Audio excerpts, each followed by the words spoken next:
चुड़ैल से हुआ सामना। मैं अक्सर छुट्टियों के दिन या फिर वीकेंड पे अपने बाइक लेकर लॉन्ग ड्राइव पे चला जाता हूँ। एक दिन मेरे साथ ऐसी घटना घटी जिसे मैं सोचता हूँ तो मेरे शरीर की रूह कांपने लगती है। आज से 2 साल पहले की बात है। मैं अपने बाइक लेकर कोलकाता लॉन्ग ड्राइव पे गया था। रास्ता 3 दिन का था, इसलिए मुझे पहले से ही होटल बुक करनी पड़ी थी।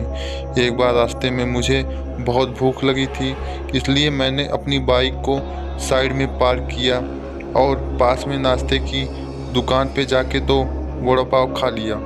बाद में मैंने ट्रेवलिंग की शुरुआत कर दी। अचानक मेरे पेट बिगड़ने लगा।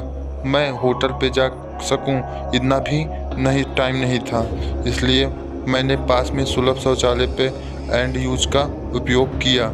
वहीं पे मुझे किसी के पायल की आवाज़ सुनाई दी। मुझे कुछ अजीब सा लगा कि पुरुष के शौचालय में एक औरत का क्या काम। इसी समय वहाँ की लाइट चालू बंद होने लगी। मैं तो डर के मारे कांपने लगा। मेरे शरीर के रोंगटे खड़े हो गए।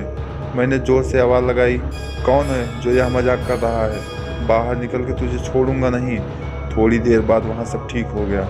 मैं जल्दी से बाहर निकल के कोशिश करने लगा, लेकिन वॉशरूम का दरवाज़ा नहीं खुल पा रहा था। मैंने चौकीदार को आवाज़ लगाई तो उसने आके देखा तो दरवाज़ा बाहर से खुला था, लेकिन फिर उसने आवाज़ लगाई, दरवाज़ा खुला है, आप थोड़ा धक्का लगाएं। मैंने धक्का दिया तो दरवाज़ा खुल गया। मैं पैसे देकर बाहर निकल ही रहा था कि फिर से मेरा पेट खराब होने लगा। मुझे वापस उस खतरनाक वॉशरूम में नहीं जाना था, लेकिन मेरे पास और कोई चारा भी तो नहीं था।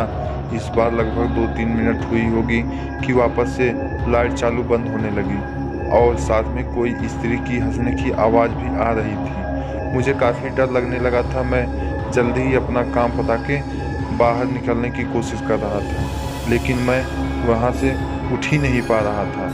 मुझे ऐसा लग रहा था कि मुझे कुछ पर बैठा है। मैं अपनी पूरी ताकत लगा के खड़ा हो गया और दरवाज़ा खोल के बाहर निकला गया। बाहर देखकर मैंने देखा कि सुलभ शौचालय का मुख्य दरवाज़ा बंद और उस पर काफ़ी सारे जीव जंतु चिपके हुए थे। यह सारा खौफनाक दृश्य देखकर मेरे तो प्राण ही निकल गए थे। ऐसा महसूस होने लगा था।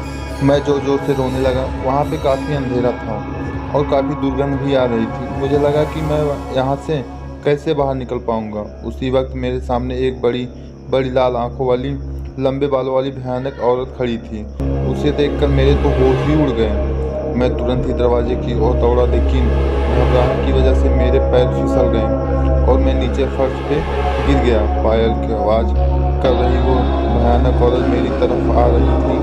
उसे देखकर लगा कि आज मेरी ज़िंदगी का आखिरी दिन है। अब मैं बचने वाला नहीं हूँ। थोड़ी ही देर में वो औरत मेरे पास आकर बैठ गई और मुझे जानवर की तरह जैसे सूंघने लगी। फिर मैंने अपनी सारी हिम्मत लगा के एक आखिरी कोशिश करके जोर लगा के खड़ा हो गया और जोर जोर से दरवाज़ा को हिलाने लगा। थोड़ी ही देर में दरवाज़ा टूट गया और मैं बाहर निकल गया। जब मेरी नज़र बाहर खड़े लोगों के सामने पड़ी तो मैंने देखा कि लोग मेरे सामने ऐसे देख रहे थे जैसे मैं कोई पागल खाने से भाग कर आया हूँ। लोग मुझे यहाँ तक बोलने लगे कि पागल है क्या, पी के आया है। तभी वहाँ पास खड़ा आदमी ने मेरे पास आके पूछा, भाई तुम वहाँ अंदर क्या कर रहे थे? मैंने कहा, भाई मैं कोई घूमने नहीं आया हूँ, बल्कि अंदर टॉयलेट के लिए गया था। मेरी बात सुनकर भाई ने मुझे कहा, तुम ज़रा पीछे मुड़कर तो देखो। मुड़कर देखा तो मेरे तो होश ही उड़ गए। वहीं कोई भी शौचालय नहीं था, बल्कि एक पुराना टूटा फूटा खंडाल मकान था। ऊपर वाले की मेहरबानी थी कि मैं सही सलामत बच गया और उस भयानक देखने वाले चुड़ैल के चंगुल से बच निकला। धन्यवाद दोस्तों।